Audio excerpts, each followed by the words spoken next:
বস, আজকের এই ভিডিওতে আমরা ইন্ডিয়ান সিনেমার বেশ কিছু আপডেটস দেব। তবে তার আগে গতকালকের যে ঘটনাটা, কাশ্মীরের যে ঘটনাটা, সেটা আমার মনে হয় আপনাদের প্রত্যেকের জানা। 22শে এপ্রিল 2025 এই ডেটটা আর পাঁচটা ডেটের মতো, আর পাঁচটা ঘটে যাওয়ার ঘটনার মতো থাকবে না। এই ডেটটা আমরা মনে রাখবো। এবং এরকম নিন্দনীয় এক ঘটনা, আমি জানি না এরপর কী হবে, কী ব্যবস্থাপনা গ্রহণ করা হবে, কিন্তু গতকাল যা ঘটেছে তার থেকে চরম অশান্তির আর কিছু হতে পারে না।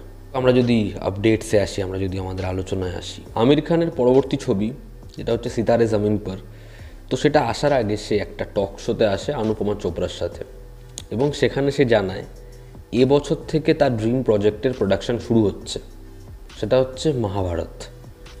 এবং লর্ড অফ দ্য রিংস যেরকমভাবে বানানো হয়েছিল কাইন্ড অফ সেরকমভাবেই এই পুরো মহাভারত সিনেমার কাজ শুরু হবে। মানে একসাথে 3-4টে পার্টের কাজ তারা করবে। এবার কোন পরিচালক পরিচালনা করবে এই নিয়ে জিজ্ঞাসা করা, সে বলে এখনও কনফার্ম কিছু হয়নি, তবে তারা বহু পরিচালককে এই কাজের সাথে যুক্ত করতে চায়। কারণ একজন পরিচালক পার্ট বানাবে, তারপর আবার পার্ট বানাবে, এরকম করে অনেকটা সময় লেগে যাবে এবং কাজ আসবে অনেক দেরিতে। সেটা তারা করবে না, তারা পুরো প্ল্যান ছকে এক একজনকে একটা কাজের দায়িত্ব দেবে। এবং আমির খানকে জিজ্ঞাসা করা হয় সে কি এই ছবিতে শুধু অ্যাক্টর হিসেবে থাকবে না প্রডিউসার হিসেবে। সে বলে সে আপাতত প্রডিউসার হিসেবে আছে, এবার দেখার কোন ক্যারেক্টার কাকে প্রয়োজন সেই হিসাবে যদি দরকার পড়ে সে অ্যাক্টারও যুক্ত হবে, তবে সে মহাভারত প্রডিউস করবে, মহাভারতটা ড্রিম প্রজেক্ট সে বানাবে। খালি একটাই কথা বলার, যেভাবে লাল সিং চাড্ডা সেটা যেরকমভাবে এসেছে, আমি চাই না মহাভারতের মতো একটা সাবজেক্ট বা মহাভারত ওরকম কিছু হোক। আমরা তো আদিপুরুষ দেখেছি, তারপরে নিতেশ তিওয়ারির রামায়ণ সে খুব যত্ন নিয়ে বানাচ্ছে, তাও কোথাও একটা গিয়ে একটা সংশয় কিন্তু থেকেই যায়। তো সেটা চাই না আমির খান মহাভারতের সাথে সেটা হোক, ঠিক আছে। এবার দেখার তার এই প্রজেক্টের সাথে এস রাজামৌলিকে যুক্ত দেখা যায় কি না। তার কারণ এর আগেও আমির খান যখন লাল সিং চাড্ডা বানিয়েছে, তার বহু ছবির সাজেশনের জন্য এস রাজামৌলিকে তার ছবি দেখানো হয়েছে, সে দেখিয়েছে। এবার রাজামৌলি নিশ্চয়ই তাকে কিছু সাজেশন দেবে, কারণ রাজামৌলিরও মহাভারত বানানোর ইচ্ছা রয়েছে। এবার দেখার সেটা কোন দিকে যায়। যাই হোক, ভালো করে হোক, যত্ন নিয়ে বানানো হোক, এটাই চাইব। আমরা যদি পরবর্তী আপডেটে আসি, তো নানি সে জানিয়েছে, নানির একটা বিশাল বড় প্ল্যানিং রয়েছে। তার আপকামিং যে 5খানা ছবি আসবে পরপর প্রত্যেকটাই 5খানা ল্যাঙ্গুয়েজে ভালো ডাবিংয়ের সাথে খেটে ডাবিং করা হবে, এরকমভাবেই সে তার প্যান ইন্ডিয়া ফিল্মগুলো আনবে। এবং সে তার 2-3খানা ছবির মাঝামাঝি জায়গায় একটা করে জার্সি বা হায় নান্নার মতো ছবি আনবে। তার কারণ যাতে তার একটা ইমেজ না সেট হয়ে যায় যে সে অ্যাকশন হিরো বা সেরকম ধরনের ছবি করবে। সে চাইছে যে ফ্যামিলি অডিয়েন্সটা তাকে একটা সুইট বয়, একটা ইনোসেন্ট বয় হিসেবে চিনেছে, সেই অডিয়েন্সটা যাতে কখনো হাতছাড়া না হয়, যাতে তাকে সব ধরনের অডিয়েন্সরা ভালোবাসে। এবং সে এরকমভাবেই তার ফিল্মোগ্রাফিতে চেঞ্জ বা ভ্যারিয়েশনটা আনবে। অলরেডি নানি যেরকম গ্রাফ ছিল সারিপদা সানিবারমে সেটা ভাঙলো, সেটাকে আরও ভয়ানকভাবে ভাঙছে হিটে। এই প্যারাডাইসে সেটাকে আরও ভেঙে ফেলবে, তারপরে সে আবার একটা সুইট ইনোসেন্ট বয়ের ইমেজ নিয়ে আসবে। তো এই হচ্ছে ভ্যারিয়েশন, এই হচ্ছে ক্যারেক্টার চুজ। তো আমার নানির ওপরে খুব এই কথাটা শুনে আরও রেসপেক্ট বেড়ে গেল যে এরকমভাবে সে একটা সিনেমা দেখে, এরকমভাবে সে স্ক্রিপ্ট চুজ করে।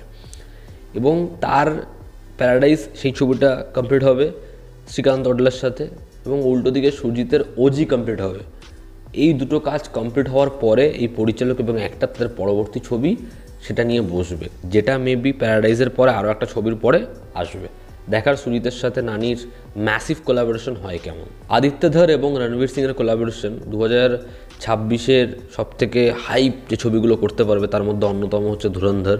সেই ছবিটা নিয়ে আমি খুব এক্সাইটেড। তাই এই পরিচালকের সাথে রণবীর সিংয়ের কোলাবোরেশন হচ্ছে সেটা তো ঠিক আছে, তবে ছবিতে একটা হিউজ কাস্ট রয়েছে এবং প্রত্যেকে ব্যাপক অভিনেতা। তো সেই ছবিটার প্রায় 70-75% শ্যুট হয়ে গেছে। এবার বাদবাকি যে শ্যুট বাকি রয়েছে সেটার আগে তারা একটা গ্যাপ নিয়েছে এবং জুলাইয়ের মধ্যে শ্যুট কমপ্লিট হয়ে যাবে। আর আদিত্য ধারের ছবিতে পোস্ট প্রোডাকশনের কাজ অনেকটা সময় নিয়ে হয়, তো তার মোটামুটি 6 মাস লাগবে এই ছবির পোস্টের কাজ কমপ্লিট করতে। তো যেরকম অনুমান করা হচ্ছে ধুরন্ধর ছবিটাকে 2026-এর সামারে রিলিজ করার প্ল্যান করছে মেকার্সরা। দেখার সেই ছবিটা যখন আসে বক্স অফিসে কী কী রেকর্ড বানায়।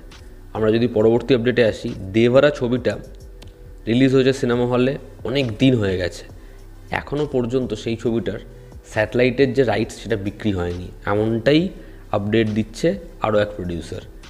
তো দেখার সেটা বিক্রি হয় কি না। এর আগে 2024 শোনা গেছিলো যে তারা যাদেরকে অ্যাপ্রোচ করছে স্যাটেলাইট রাইটসের জন্য প্রত্যেকে সেই টাকাটা দিতে রাজি নয়, কোনো সেই ছবির স্যাটেলাইট রাইটস বিক্রি হয়নি। হরর কমেডির দুটো বড় ছবির ক্ল্যাশ হতে চলেছে, একদিকে ম্যাডক, একদিকে ধর্মা, এবং দুটো ছবির মধ্যেই কিন্তু ক্রিয়েচার রয়েছে। হ্যাঁ, আমি কোন ছবির কথা বলছি অনেকে বুঝে গেছে, ভেরিয়া ভার্সেস নাগাজিলা। গতকাল অ্যানাউন্সমেন্ট হয়েছে পরবর্তী ছবি কার্তিক আরিয়ানের নাগজিলা, যেটা প্রডিউস করছে ধর্মা, মৃগদীপ সিং লাম্বা সে ছবিটা ডিরেক্ট করছে। তো সেই ছবিটার রিলিজ ডেট হচ্ছে ইন্ডিপেন্ডেন্স উইকেন্ড 2026-এর, এবং ইন্ডিপেন্ডেন্স উইকেন্ড 2026 অলরেডি লক করে রয়েছে ভেরিয়া। তো ভেরিয়া ভার্সেস নাগজিলা এই দুটো ছবি আসছে। দেখার এই দুটো হরর কমেডির মধ্যে কোন ছবিটা বাজিমাত করে, কোন ছবি এগিয়ে থাকে। তো এই ছিল আজকের লেটেস্ট আপডেটস। এতে তোমাদের কি অপিনিয়ন জানিও, জনতা আমাদের পাশে আছে। আবার দেখা হচ্ছে, টেক কেয়ার।